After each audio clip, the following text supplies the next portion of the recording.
Nəyə görə bəzi insanlar imaməti və vilayəti qəbul etmir? Baxın, bunun əsas iki ehtimal ola bilər. Bir, savadları yoxdur, onlara izah olunmalıdır, bilmirlər, başa düşmürlər, imamətin nə olduğunu bilmədiklərinə görə onlara izah olunmalıdır.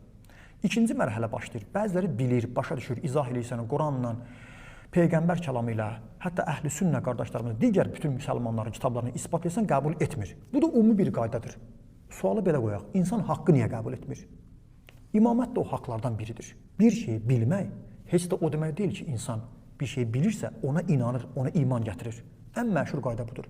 Siqaret çəkənlərin 90%, aralarında həkimlər də, doktorlar da bilirlər ki, siqaret ziyandır, bədənə heç bir xeyri yoxdur, əksinə zərər verir, amma həmin o həkim ki, siqaretin ziyanlarından danışır, özü də durub siqaret yandırıb çəkir.